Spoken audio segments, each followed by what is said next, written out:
Thank you. আমি Rebeka Sultana, Pushti foundation থেকে আসছি। আমি জেনারেল সেক্রেটারি হিসেবে আছি। এমনি আমার চাকরি হচ্ছে সোশ্যাল ইসলামিক ব্যাংক হসপিটাল ঢাকাতে ডায়েটিশিয়ান হিসেবে হেড অফ ডিপার্টমেন্ট। আমি শ্রদ্ধেয় স্যার আছেন এখানে, অফিসার, ওনাকে কৃতজ্ঞতা জানাচ্ছি। সাথে এসএমসি আছেন, আমাদের ডায়েটিশিয়ান তাপসদা আছে যিনি সিলেট থেকে আসছেন, ঢাকা থেকে হামিদা বর্ষা আসছে, সাথে মিন্টু আসছে আমার সাথে। আর হ্যান্ডওয়েল মিউজিশিয়ান যাদের জন্য আজকে এখানে আসা, তাদের জন্য একটা গড়গড়ি হয়ে যায়। খুবই ছোট্ট একটা মানুষ, কিন্তু অনেক বেশি কাজ করে। ওকে দেখে আমরা অনেক কিছু শেখার আছে। আমরা কি জানি আমরা আসলে যা খাচ্ছি সেটা পুষ্টিকর কিনা?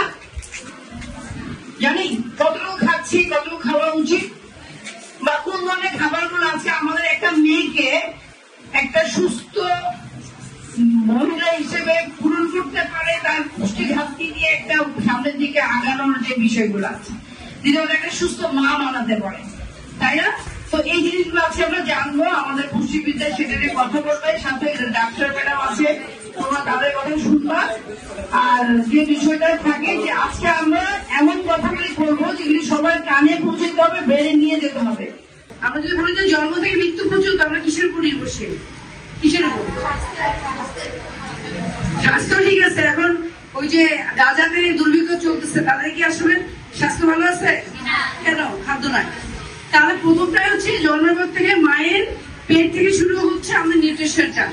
দেন হচ্ছে আমরা মায়ের দুধ খাচ্ছি, একটা হেলদি মিল্ক যদি মা দেয় আমাদেরকে, আমরা সুস্থভাবে 6 মাস ভালোভাবে 6 মাস পালন করছি। দেন মুখের খাবার খাচ্ছি, ওই যে শুরু হচ্ছে খাবার, চলতেছে না মৃত্যু পর্যন্ত। তাহলে খাবারটা কি? আমরা কি সব রকম খাবার খেলে হবে? সব রকম দামি খাবারে কি পুষ্টি আছে? যারা কিনতে পারছে না তাদেরকে যদি আমরা দামি খাবার দিই, তারা কি কিনতে পারবে? তাহলে অল্প টাকার মধ্যে আমরা দেশীয় শাকসবজি ফলমূলের মধ্যে কি পাবো বা কতটুকু পাবো, এই বিষয়গুলো নিয়েই হচ্ছে আমাদের কাজ। এখন আমাদের কাজ হচ্ছে 2 রকম। একটা হচ্ছে এনজিও পর্যায়ে যারা কাজ করে, তারা মাঠ পর্যায়ে কাজ করে, তারাও পুষ্টিবিদ, তারাও খাদ্য পুষ্টি বিজ্ঞান থেকে পড়াশোনা করে। আর আমরা হসপিটালে যারা কাজ করি, তারা আমরা মানুষের স্বাস্থ্যগত ডিরেক্ট বিষয়গুলো, যারা রোগ হয়ে আসে, যাদের রোগ হয় তাদেরকে নিয়ে এবং বাচ্চাদেরকে নিয়ে, গর্ভবতী মাদেরকে নিয়ে আমরা তারা হসপিটালে কাজ করি। আর আমরা যে প্ল্যাটফর্ম থেকে আসছি সেটা হলো পুষ্টিবিদ ফাউন্ডেশন, যেটাতে বাংলাদেশের এই পেশার মানুষগুলা, পুষ্টিবিদ এবং ডায়েটিশিয়ানরা শুধুমাত্র সচেতনতা বৃদ্ধিতে কাজ করে যাচ্ছে। কথা বলেছ? 2 তারিখে আমাদের উত্তর অঞ্চলে নীলফামারীতে প্রোগ্রাম আছে। এরকম আমরা ঢাকার বাইরে জেলাগুলোতে কাজ করছি, ঢাকাতেও কাজ করছি। এটা হলো আমাদের চাকরির বাইরের কাজ। ওই ম্যাডাম অনেকজন আসছে, ম্যাডামও কিন্তু চাকরি করে একটা হসপিটালে। এখন কথা হচ্ছে যে এই পুষ্টিটা আসলে কিভাবে সহজ করে পাওয়া যায়। আল্লাহ তাআলা আমাদের খাবারের মধ্যে কিন্তু সহজ করেছে। কিভাবে বলতো? রং দিয়ে, রঙের মাধ্যমে। কিভাবে? যে আমরা প্রতিদিন যদি 3টে রঙের ফল খাই, কলার রং কি? হলুদ। কমলা বা মালদার রং কি? কমলা। একটা যদি খয়েরি বা লাল ফলের কথা চিন্তা করি, কোনটা বাজারে আসবে? হ্যাঁ, আপেল, জাম, খেজুর, রাইট? তাহলে আমরা করবো কি, প্রথমত 3টে রঙকে খেয়াল করবো। এই 3টে রং কি সবসময় ফলগুলো পাওয়া যাচ্ছে? আম কি সবসময় পাওয়া যায়? কাঁঠাল কি হলুদ সবসময় পাওয়া যায়? তাহলে আমাদের বাংলাদেশে সহজে পাওয়া যায় যে ফলগুলা, তার মানে ঋতুকালীন যে ফল, সেগুলো কম দামে পাওয়া যায় না, সেগুলো খেতে যাবো। তখন আমরা বিদেশি ফল খেতে যাবো না। সেরকম ভাবে যদি 3টা সবজির নাম বলি, বলো তো 3টা রঙের সবজি। হলুদ, বলো হলুদ বা কমলা, বলো মিষ্টি, গাজর, টমেটো, রাইট? সবুজ অনেক সবজি আছে। সাথে হচ্ছে অন্য যদি, যেমন বেগুনের একটা রং, বিটের একটা রং। বিট যে ম্যাডাম বললো যে আয়রনের কথা, বিট হচ্ছে ওই যে সালমানের মতো দেখতে, যদি ওটা জুস খাওয়া যায়, এটা প্রচুর পরিমাণ আয়রন আসে। ঠিক আছে? এবার আমরা তাহলে কি করবো? 3টা সবজি খাবো। প্রতিদিন একই রকম সবজি খাবো না। আমার ভালো লাগতেছে আলু, আমি প্রতিদিন আলু খেলাম। আলু কিন্তু সবজি না। আলু কি জানো? আলু ভাত, কার্বোহাইড্রেট। তাহলে আমি যদি আলুর সাথে ভাত, আলু ভর্তার সাথে ভাত খাই, ভাতই খাইলাম। তারপরে আমরা ভর্তাটা অন্য সবজি দিয়ে খাবো। যদি রান্না ভালো না লাগে, 2-3টা সবজি মিলিয়ে ভর্তা করে খেতে পারি। মাছটা যদি আমাদের ভালো না লাগে, আমরা 2 দিন সামুদ্রিক মাছ, বাকি দিন দেশি মাছ খাবো। তবে ভাজিও খেতে হবে, প্রতিদিন ডিম, ডিম আর দুধের কোনো মান নাই, খেতে হবে এই বয়সে। কথা বুঝে গেছে? আমরা যদি এক্সট্রা নিউট্রিশনের কথা বলি তাহলে হচ্ছে বাদাম রাখতে হবে সাথে। বাদামে ওমেগা 3 ফ্যাটি অ্যাসিড আছে, গুড ফ্যাট বলা হয়। আমরা তো খাই ভেজাল ফ্যাট, ট্রান্স ফ্যাট, ফুচকা। আমরা গুড ফ্যাট কি খাবো? বাদাম, গুড ফ্যাট, ঘি। এতে আপনাদের জন্য ঘি অনেক দরকার, একটু করে ঘি খাবেন, ঠিক আছে, পিওর। মধু খাবেন, প্রতিদিন 2 থেকে 3টা খেজুর থাকতে হবে খাবারে। এই যে আয়রনের কথা ম্যাডাম বললো, খেজুরের মধ্যে অনেক পটাশিয়াম, আয়রন, যেগুলো আমাদেরকে অনেক এনার্জি দেয়। আমরা একটু বক্সে করে নিয়ে আসার চেষ্টা করবো। কথা বুঝে গেছে? এখন ফল আর সবজি যদি 3টা করে রং রাখি তাহলে অপুষ্টি হওয়ার চান্স আছে নাই। এই যে ফল আর সবজি খাই না, সাথে দরকার ভিটামিন সি, নাহলে আয়রনটা অ্যাবজর্পশন হবে না।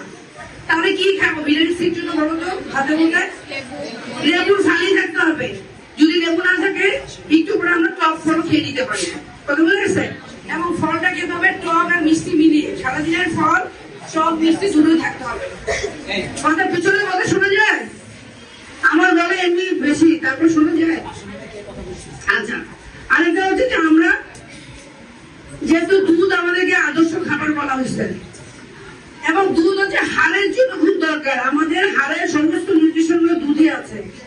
দুধ খাবো, রোদে যাবো, ভিটামিন ডি তৈরি হবে, হাড়টি শক্ত হবে। আমি কি করবো? রোদে যাবো, দুধ খাবো। তখন দেখছে পাশাপাশি হচ্ছে যে আমরা কতক্ষণ ঘুমাই, ঘুমের সাথে কিন্তু পুষ্টির অনেক সম্পর্ক আছে।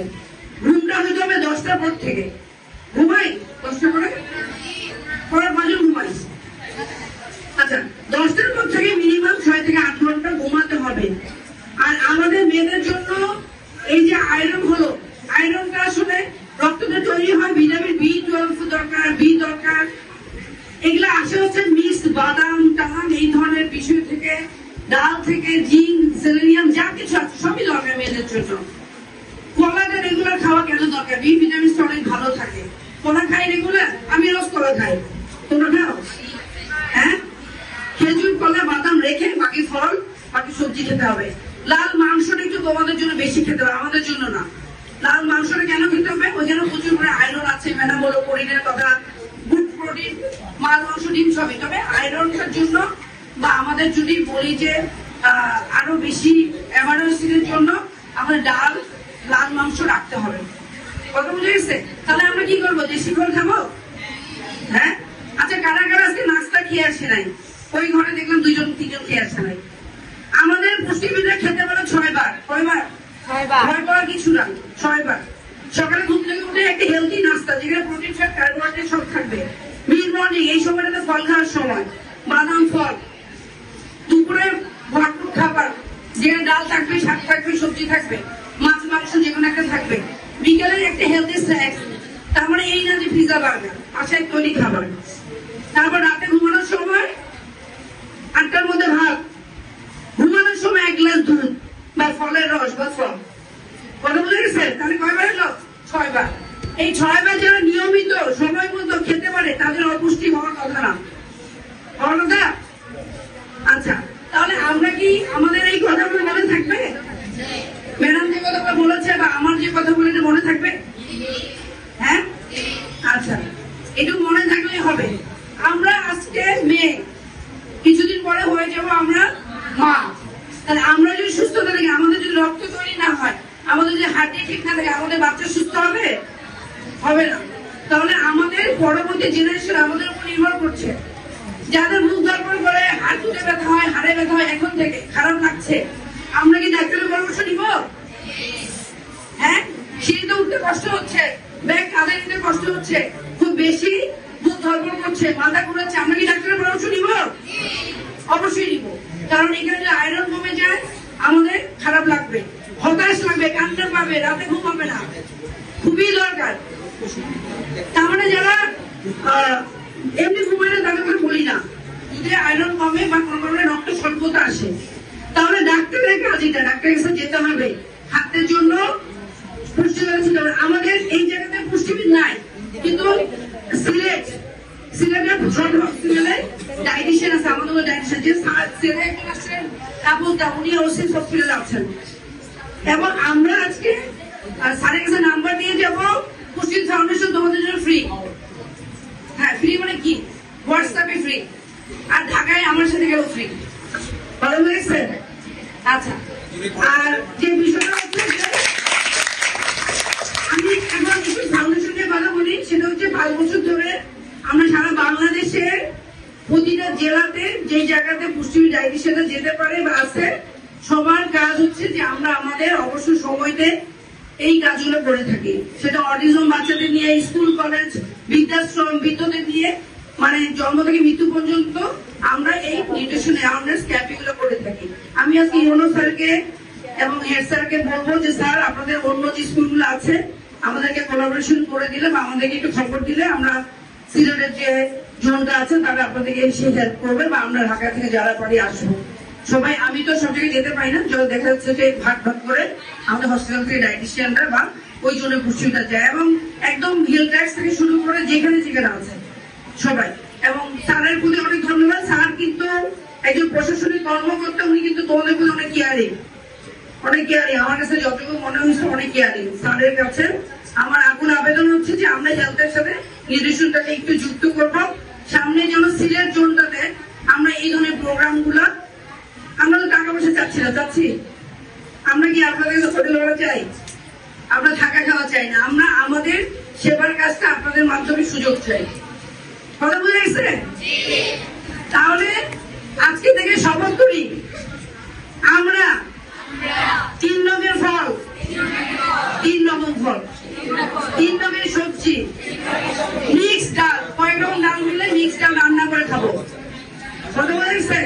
একটু বাদাম, কয়েকটা খেজুর, বিশেষ করে কলাগার এগুলো রাখা অন্য ফলের সাথে। হ্যাঁ, এবং নিয়মিত 6 থেকে 8 ঘন্টা ঘুমাবো। যদি কোনো শারীরিক সমস্যা হয় ডাক্তারকে দেখাবো, দেখাবো তো, হোক সেটা মাসিক সংক্রান্ত হোক সেটা খারাপ লাগার জন্য, এবং প্রচুর ব্লিডিং এর কারণে আমাদের এই সমস্যাটা হয়, ওই সময় একটু যত্ন করতে হবে নিজেকে। কথা বুঝে গেছে? সুস্থ মা মানে সুস্থ জাতি। তাহলে আমরা সুস্থ মা হইতে চেষ্টা করবো, সুস্থ মেয়ে হইতে চেষ্টা করবো। ঠিক আছে, থ্যাংক ইউ। আমাকে কথা দেওয়ার জন্য ধন্যবাদ। প্রতিজ্ঞা